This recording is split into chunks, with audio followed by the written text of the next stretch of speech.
Hello students, in this video, in the beginning we are going to discuss about electromotive force, terminal voltage, internal resistance of a cell, and in the later part we are going to discuss about combination of resistors. So we have done in our previous class 9th, about primary cells and secondary cells. So what are primary cells? Primary cells that can't be recharged, whereas secondary cells that can be recharged, right?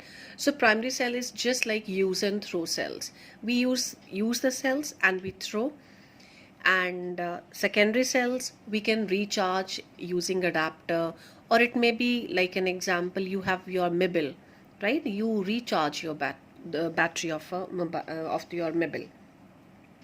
So electric cell actually consists of two conductors and an electrolyte. The two conductors, we generally call them electrodes, and an electrolyte. So here I'm just quoting an example. I have taken this a vessel and an electrolyte, that is dilute H2SO4, has been taken, right? So the two electrodes, that is copper and zinc, has been taken, right?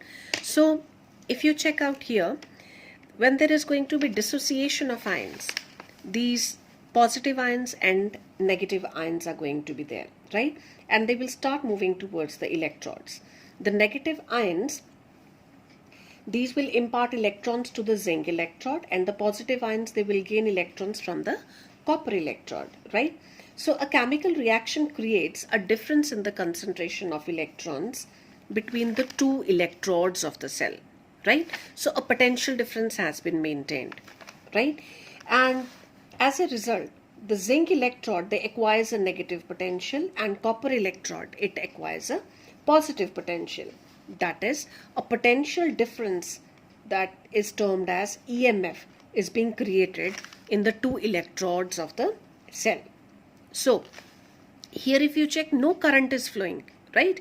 No current is flowing. So we say, we define E.M.F. We define E.M.F as when no current is drawn from a cell, that is when the cell is in open circuit, the potential difference between the terminals of the cell is termed as E.M.F. That is being denoted by this letter. This is termed as epsilon. So this is epsilon or E.M.F, right?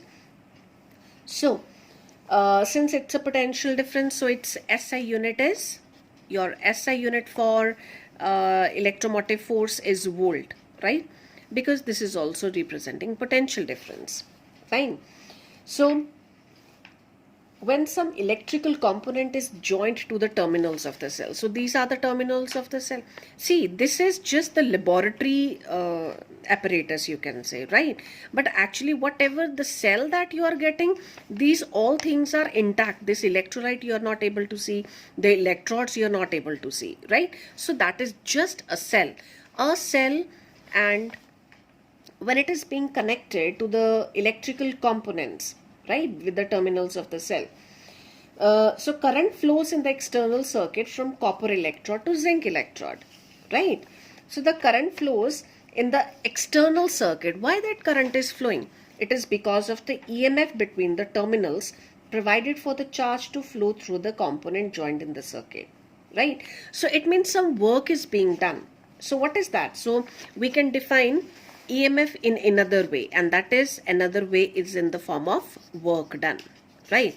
So we define E.M.F of a cell as the energy spent or the work done per unit charge in taking a positive charge around the complete circuit of the cell, right? But we need to take care, when I say complete circuit means the circuit outside the cell. So whatever thing I'll be attaching, or I'll be connecting it to the electrodes, right?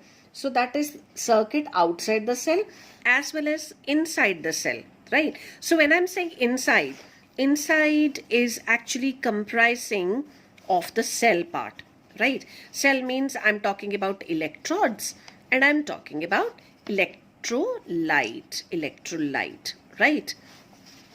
But when I'm talking about outside part, outside means whatever the electrical component electrical component is being attached outside the cell. Electrical component that is being attached outside the cell, right? So that will be termed as outside component, and inside means electrodes and electrolyte, right? So if W is the amount of work done in taking a test charge around the complete circuit of the cell. When I'm saying complete means inside as well as outside, right? So we have work done, since we are talking about E.M.F, right? So now we are not going to denote it by V. This is your epsilon, right? It is being denoted by epsilon. So it is again work done in carrying a unit positive charge, right? It is unit positive charge around the complete circuit of the cell, and the circuit is open. That you need to remember. It is not a closed circuit, it is an open circuit, right? It's an open circuit. So what are the factors affecting your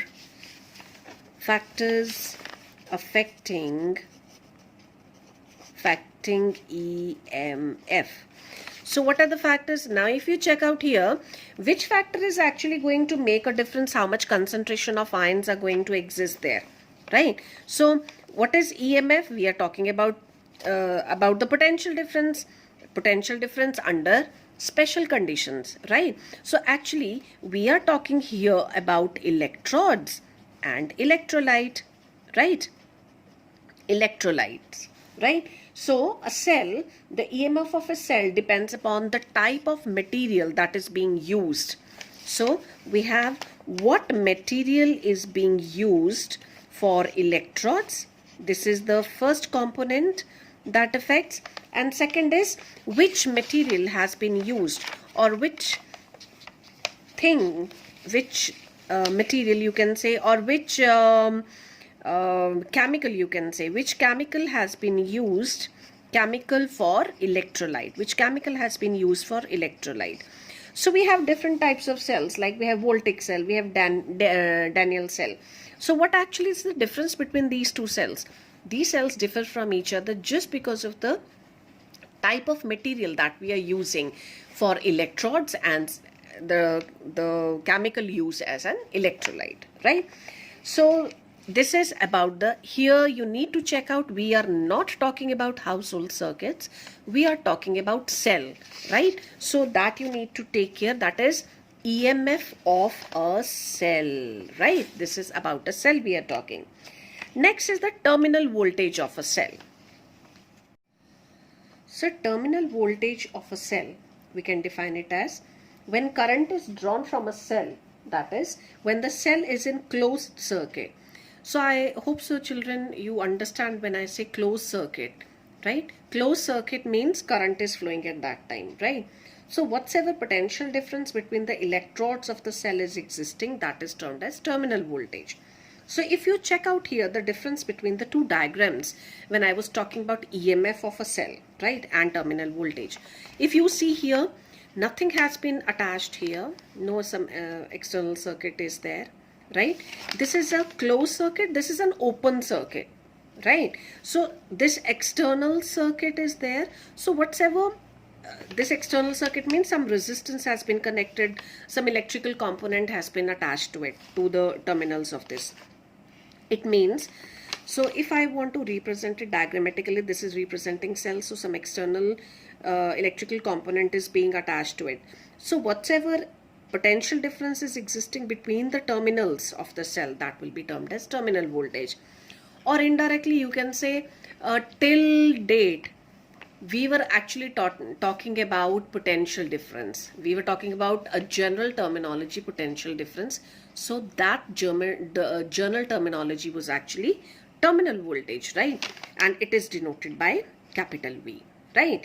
So this is also in we can define terminal voltage in terms of work done. So again we have work done. Terminal voltage can be defined as work done per unit charge in carrying a unit charge, positive test charge around the circuit connected across the terminals of a cell, right? So this external, like we were talking about now, outside that is some electrical component. This is what we were talking about. So I hope so you can see the basic difference between the two diagrams, right? So I'll be elaborating it more so that you are able to understand. But first of all, let me write down terminal voltage is given by work done in carrying a unit positive charge around the circuit connected across the terminals of the cell, right? But just to differentiate this work done and this work done, I'm just putting it W dash so that you understand, right? Because I'll be substituting it in one of the formulas so that you don't mix the two, right? So this is your terminal voltage. Now the next terminology that we are going to introduce is voltage drop in a cell, right? So voltage drop is actually defined as, voltage drop of a cell is defined as work done per unit charge in carrying the unit positive charge through the electrolyte, right? This is known as voltage drop. And this voltage is actually not available to we people to make use of it, right? If you see here voltage drop is being denoted by small v, and we have small v is equal to small w, that is work done in carrying a unit positive charge, right? The thing is, how to understand, how to memorize. There is a very simple way to memorize this, right? We have, like, suppose I have this as external circuit, this as cell, right? Because we are talking about cell, so I'll be denoting it by cell only. Now if you see here in this cell, the internal part in the cell is when the circuit is connected, that is circuit is closed, right? In that part, what about how to talk about epsilon? Epsilon means the potential difference existing in the whole circuit, that is inside plus outside when the circuit is open. What is capital V? That is terminal voltage or the potential difference that we were talking till date. That is the amount of the difference in the concentration of electrons at the two ends of a conductor, or I can say only the external circuit I'm talking about between the terminals of the cell, that is outside this. So this is terminal voltage is outside. And if I talk about now voltage drop, small v, this is, as I told you, it is the work done in carrying the unit positive charge through the electrolyte. When I'm saying electrolyte, do you remember when we were talking about inside part? That was the electrolyte part. So this is inside. So isn't it, you got a very wonderful thing here, right? And that actually I'm going to use here in relationship here to find out the relationship between epsilon, capital V and small v, right? From this, can you make out that epsilon is equal to V plus small v? Is it that you're able to make out from here, right? So actually the EMF and terminal voltage of a cell, right, from the definitions, it's very clear that the terminal voltage of a cell is less than the EMF, that is epsilon, of the amount of energy spent in the flow of charge through the electrolyte inside the cell, right? So that is what I was explaining you here. So epsilon is capital V plus small v. And how we denoted it actually, it was, how we denoted it? It was work done. We took it as capital W, this as this, and we denoted as W dash, and we denoted as this, plus here we denoted it with small, and this was, right? So this is according to the definition, and this is actually we got, isn't it? So from this only, I think this will be able to help you. From here only you can make out that epsilon is equal to capital V plus small v. So when current is drawn from a cell, its terminal voltage is less than EMF. From here only, from the relationship, we have seen that V is less than epsilon. By what amount? By what amount? Small v, right? It's less than epsilon by an amount equal to the voltage drop inside the cell. When I'm saying inside the cell, it means electrolyte I'm talking about. When a heavy current is drawn from the cell, a large number of charge carriers, they flow through the electrolyte, and hence more work is done, and this results in more voltage drop. right? And hence less terminal voltage. Hence, the terminal voltage of a cell, it depends upon how much current is being drawn from the cell, right? So, this is a basic formula that we'll be using in the numericals. So I think if you memorize this, you will be able to memorize the other derivations also that they have given. We'll be working it on, right? So, but I think if you remember this, you will be able to solve all the numericals. So the last thing that we are now going to talk about, the new terminology, that is internal resistance of a cell. Internal resistance of a cell, right? So till now we were talking about, in general we were talking about a terminology resistance, and resistance we were talking about anything that creates an obstruction in the flow of electrons, and in general we were talking about the electrical components that we attach in the circuit, right? So that was the resistance that we were talking about. But what is this internal now?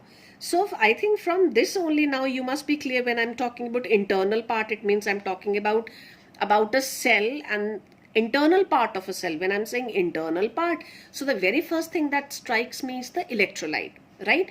So the resistance that is existing in the electrolyte, you can say, right, that will be termed as the internal resistance. So I'll define it again. The resistance offered by the electrolyte inside the cell to the flow of current is called the internal resistance of the cell. So how to denote it? It is denoted by small r. Like we have in Ohm's law, we were having V is equal to IR. Same way here. For this, we are having small v is equal to I into small r, right? Now in our next topic, we are going to derive few expressions related to the relationship between E.M.F, terminal voltage, and internal resistance. So first of all, I think I have drawn this one of a circuit diagram. So how to represent epsilon, small r, capital V and capital R. This is how it's being represented. So because your epsilon, that is E.M.F, is related to cell, so it is always written near cell. Internal resistance of the cell, again it is written near the cell. Terminal voltage, when we talk, it is the potential difference existing between the terminals, so it is being represented like this. And the external component that is being added in the circuit, that is resistance, external resistance, it is being represented like this, and this is capital R, right? So if you check out in this relationship, we have total resistance. Total resistance will be given by the external resistance, that is denoted by capital R, and the internal resistance, that is denoted by small r. And what is the amount of current that is drawn from the cell? So the current that is drawn from the cell, it will be given by I, right? And I know that it is always given by E.M.F of the cell. E.M.F of the cell, and it is given by the total resistance, right? So E.M.F is denoted by this, and total resistance is R plus small r, right? It means, it implies epsilon is equal to I into R plus R. So this is one of the expressions that you need to remember. This is the first thing. So as we know that terminal voltage, that is capital V, is given by capital I into capital R, and voltage drop is being given by capital I into small r. So if we substitute these two in the above expression, that is first expression, so what I'll be getting, I already have the formula, if you remember this. Now the thing is, you will be getting various expressions if you substitute IR here and I into small r here. So you'll be getting various expressions. But ultimately, as I told you, if you remember this, you will be able to solve the numericals. If you remember this, and this is the, you can say, the second expression that you need to memorize.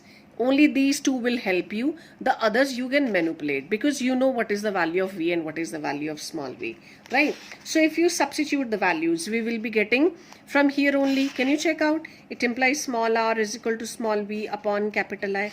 From here, Now if I substitute here, what I'll be getting, small r is equal to epsilon minus v upon I. Or I can also write in place of this epsilon minus v upon, what is I? From here, from this expression, if you check out v is equal to I into r, I can write here v upon r, right? And same way, I can substitute for the value and I'll be getting the expression epsilon upon v minus 1 into r, right? So these are the various expressions that we need to take care while solving the numericals. But as I told you, the first two, if you remember, you will be able to solve all the numericals. So next is, what are the factors that are affecting internal resistance of a cell? So now we are going to discuss about the factors affecting internal resistance of a cell, right? The very first factor is surface area of electrodes. So actually we can correlate these points with the factors affecting resistance of a circuit, right? I'm talking about external resistance that we did in our previous videos. So the larger the surface area of electrodes, less is going to be the internal resistance. You remember the same thing we did for capital R as well. So small r is also inversely proportional to area. Next is distance between electrodes, and there we discussed about length of the path, and here we are talking about distance between electrodes, right? So again, if the length is going to be more, or I can say here in this context, I can say if the distance between the electrodes is going to be more, then the internal resistance is also going to be more, because the charge carriers, they are going to be more in our way. That's why small r is going to be directly proportional to L. The third factor affecting is nature and concentration of electrolyte. If the concentration is going to be more, right, or I can say if less ionic the electrolyte, greater is going to be the internal resistance. Why? If I'm saying less ionic means less charge carriers, right? So the carriers, the particles that are responsible for current, right? And here in case of electrolytes, which particle is responsible for current? That is the ions formed, right? So if more concentrated the electrolyte, or I can say less number of ionic particles, or I can say less number of charge carriers, then what about the internal resistance? Greater is going to be the internal resistance, right? And next is the temperature of electrolyte. Now this is the only point that is it's quite different, a bit different from the point that we discussed in capital R, that is external resistance. We discussed that capital R is directly proportional to temperature, right? But here as we increase the temperature, right, as we increase the temperature, the number of ions formed increases. As the number of ions forms increases, then the internal resistance is going to be less, because charge carriers are going to be more, right? Ions are more, right? Therefore the particles that are responsible for current, they are going to be more, right? So that's why more is the temperature of electrolyte, more is going to be the number of ions formed, and hence the less resistance is going to be there. Fine. So this is about the factors of the internal resistance. Now based on this, now we are going to solve for the numericals using the formula epsilon is equal to V plus small v, right? So let's start with, so I'm on exercise, I think it's 8b, right? So we'll be starting with questions from exercise 8b. It's on page number 201, fine? Page 201. So because the terminal voltage is not existing, because circuit is open, that's why the value of voltmeter is going to give you the value of epsilon, that is E.M.F, right? So at that time the voltmeter reading is going to be 2 volt. Now in the second part they are telling you that the key is closed. When key is closed, at that time, now we need to solve. We have, as we know that, as I is equal to epsilon upon r plus small r. So if I substitute the value, what I'll be getting? 2 upon 6, is it? So it is, sorry, 5. So it is 0.4 ampere. And in the second part, they are asking you the value of voltmeter. And V is equal to I into R. It implies V is equal to, what is I? What is I? We have already calculated. And what is R? That is 4. So it comes out to be 1.6 volt. So I hope so you have understood the difference between a closed circuit and an open circuit, right? So next we are going to start with question number 2. So according to second question, they have given you a battery of E.M.F 3 volt. A battery of E.M.F, epsilon is given to be 3 volt. It supplies a current in which the resistance can be changed. High resistance voltmeter is connected. When a current is, they are giving you current is 1.5 ampere. And the voltmeter reading is, V is given to be 2.7 volt. And you need to find out this internal resistance of the battery, right? So first of all, we have formula epsilon is equal to I into R plus R, from where we can find out small r. But the thing is, we are not aware about this capital R, right? But from the given information, can you relate V and I, right? So as V is equal to I into R, it implies R is equal to V upon I. V upon I. That is 2.7. It comes out to be 0.9, 0.5. That is 1.9. It comes out to be 1.54540. 1.8. Right? Therefore, we have epsilon is 3, I is given to be epsilon is 3, 1.5, R we have calculated this much, plus small r we need to find out. It implies it comes out to be 2 is equal to 1.8 plus r. It implies small r is equal to 0.2 ohm. So next is question number 5th, and according to the question, they have written a cell of E.M.F epsilon internal resistance small r sends current 1 ampere, and it is when it is connected to an external resistance of 1.9 ohm. But it sends current 0.5 ampere when external resistance is 3.9 ohm, and they are asking you to find out the value of epsilon and small r. So we know the basic formula, that is epsilon is equal to I into R plus R. And if you check out here 1 and 2, it means it is actually making two cases. Two cases means that we have to actually solve the two equations, right? So we'll be simply substituting the value epsilon is equal to I, that is 1, R 1.9 plus small r. Second equation is epsilon is equal to I, that is 0.5, R, that is 3.9 plus small r, right? So what I'll be getting, epsilon is equal to 1.9 plus r, and here epsilon is equal to, what I'll be getting, 45, 4, 950. So I've got these two equations. Now solving these two equations and then substituting the value, I'll be able to get epsilon. If I subtract it, you will be able to, I think you'll be able to solve it, and you will be able to find out in terms of R, substitute R here, and then you will be able to find the value of epsilon. So I hope so you have understood, right? So with this we finishes with few examples, and our next lecture will be on combination of resistors, right? Thank you.